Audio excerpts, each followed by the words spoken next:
Oh, isn't she pretty and cute? It's just a shame she's so dumb.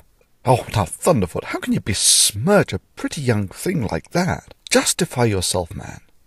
Well, okay. First, what is she wearing on her head? Yeah, this girl thinks that wearing a sheet over her head will show an ancient magical desert spectre that she respects him.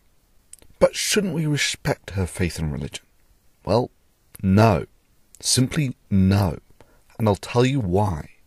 You see, all cults and religions put up these barriers to make it harder to leave. They have repetitive rituals that socially make it hard to leave the religion. And I have to give it to it, Islam is king when it comes to these barriers. For instance, wear a sheet on your head and it will show an ancient magical desert genie that you respect him. And if you don't, you are instantly recognisable as a social pariah. I mean, come on, why would an all-powerful God really care about what you wear on your head? Or shaving is evil and growing a beard will please the ancient desert magical pixie. And of course, not conforming will make you instantly recognisable as a social pariah. But come on, why would a powerful God actually care what happens to what comes out of the hair follicles on your face? Or get down on your knees 5 times a day. After all, praying 5 times as often might not be any more effective than a prayer convention in Texas praying for rain. But damn, 5 times a day makes it virtually impossible for your typical herding human to escape the claws of the religion. And then, of course, leave Islam and we will kill you. What is the penalty for leaving the Muslim faith?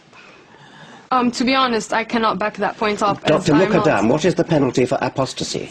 And, before... We keep coming down this apostasy. Give us a quick answer on what is the penalty for apostasy, and then we'll come to the audience point. You very well know, if it's an Islamic country, then the Sharia is very clear.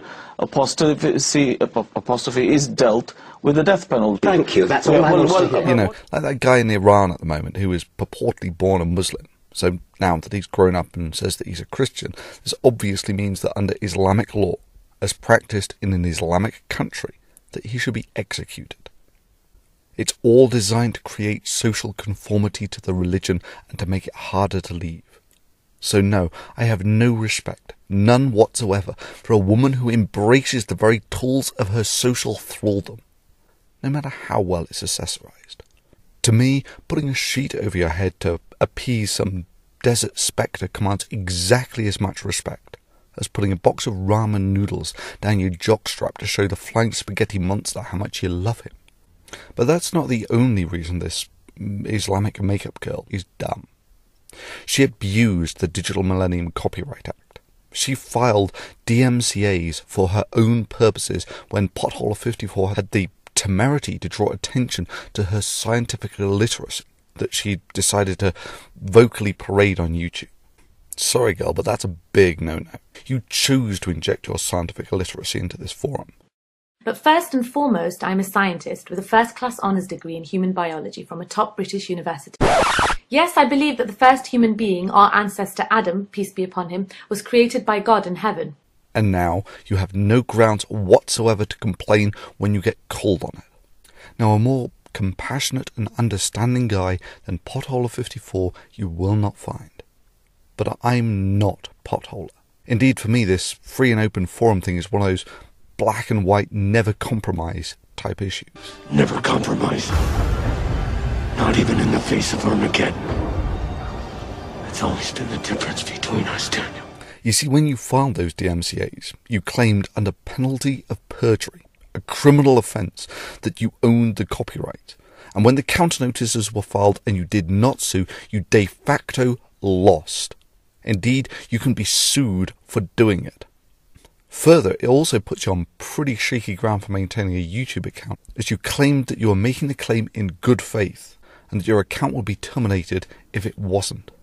Now, I've got a pretty dim view of commercial makeup bimbos, Islamic or not, who elect to abuse a legal instrument designed for the fiscal protection of copyright because their skin, albeit very heavily chemically treated skin, isn't thick enough to take the mildest of criticisms from the most mild-mannered folks like Potholer 54.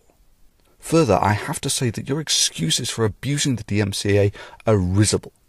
Indeed, you might as well have been parroting word for word PCS. And this is how he ended up. This is an apology from myself to Thunderfoot and other YouTube users.